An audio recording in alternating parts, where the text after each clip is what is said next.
Hi friends, welcome back to my kitchen. I'm Courtney Rich with Cake by Courtney, and today we are making my chocolate cupcakes with peanut butter buttercream.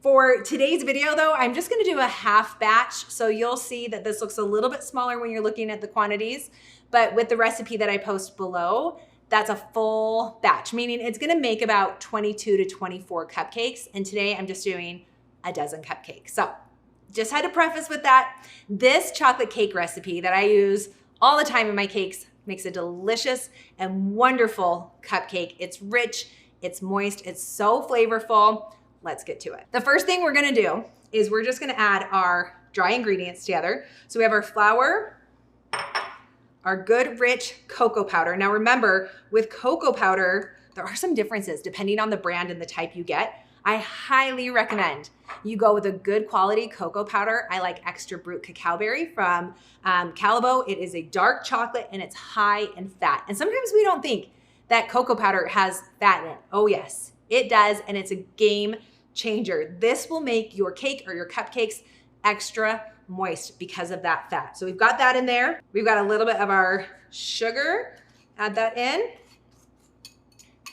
And then our leavening agents, which include some baking powder, baking soda, and then some salt. And I'm just gonna whisk those together. One of the other things you love about this recipe is it's so easy to make. I'm not even using an electric mixer of any kind. I can just whisk all the ingredients together. Just go ahead and slide that bowl over for a minute. Now in this bowl, I already have my buttermilk, room temperature. Don't forget, when you're making cakes or cupcakes, room temperature ingredients are so important. It's gonna help your cake get a fluffier, better texture, and a better rise. I'm also gonna add some warm water to that, as well as a little bit of oil, some vanilla, and then I've got eggs. Now, one thing to note, remember I said we're doing a half batch of my chocolate cake, and the full batch has 3 eggs. So when I'm splitting a batch in half, I'm always rounding up on the eggs. So I'll just go to 2 eggs. Mix those really well. Grab your dry ingredients and we're gonna add them together. Look at this. Just put those wet ingredients right in and you're just gonna stir. I like to use a whisk to break up any clumps, and we're gonna make sure all those wet ingredients and dry ingredients are well mixed, but we're not mixing too fast. Don't overmix your cake batter. That overworks the gluten, which means you're gonna get a dense, tough texture on the inside. So we're just going to mix until I don't have any lumps of flour in here anymore, and there's no streaks of flour. And you will notice this cake batter is a little bit on the thinner side, so don't let that alarm you. It's just got a ton of good moisture in there. All right. We're gonna call that good. So I've got my cupcake pan right here, and I'm just using cupcake liners, and I'll just put 1 in each, and then I've got a cookie scoop or an ice cream scoop that I like to use to measure out my cake batter. So I'm gonna fill this almost full, and when you're putting your batter into your liners, don't go more than 2/3 of the way full. So I'm gonna start kind of on the lighter side really quick, just to make sure we've got enough for every tin, okay? So, and this cookie scoop is about a 3-ounce cookie scoop.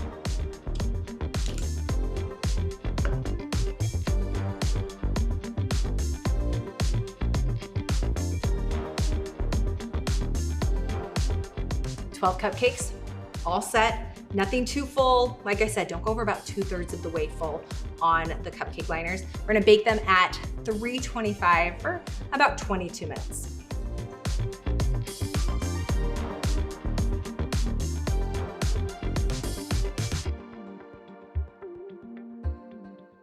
So I had a couple cupcakes just have a little mind of their own, but similar to what you can do with cookies when they come out of the oven, right when they're still warm, I am just gonna take my spatula and just give them the shape that I want. I'm just gently rounding out some of those edges on ones that maybe filled up a little bit more than the others, and now they're gonna have that great shape. We'll let them cool completely, and I'll finish these up with my peanut butter buttercream. It's time to frost our chocolate cupcakes, and I'm using my peanut butter buttercream, which you'll see in another video that I'll link below. And this is a half batch. It's not a ton, and I'm using my silicone piping bag. This is from my shop, shop.cakebycourtney.com. And I have the Wilton 1M tip in the piping bag, all ready to go. It's my favorite piping tip. It's so cute, and it works for everything. So let's just get that buttercream moving down to the tip. And I'll just remember when we're piping, we are going to never overfill. About 2/3 of the way is great. Then we're always twisting really tight at the top here, and we're gonna apply pressure with our fingers. So I'm gonna grab one of our cupcakes, and I'm just gonna pipe a rosette on here. We're gonna be pretty generous with this, but when you are piping any design, keep your piping bag a bit lifted off the surface, and then we'll just bring that around and pull away quickly. And we've got just a cute little rosette right on top with our peanut butter buttercream. Ooh, let me frost the rest, and then we need to dig into one, okay?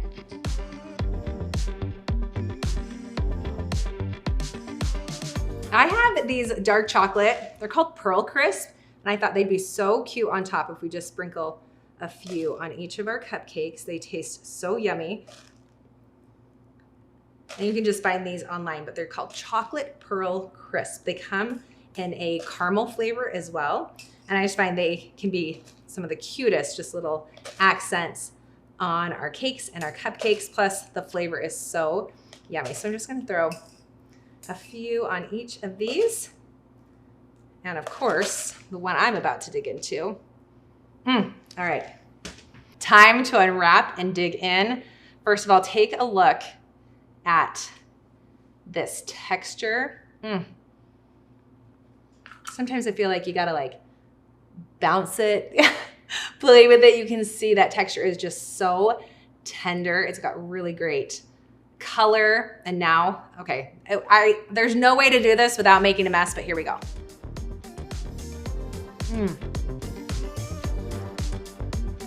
Oh, all right, okay, let me clean up my face. Recipe is down below. I hope you love these as much as I do. I'll see you guys next time.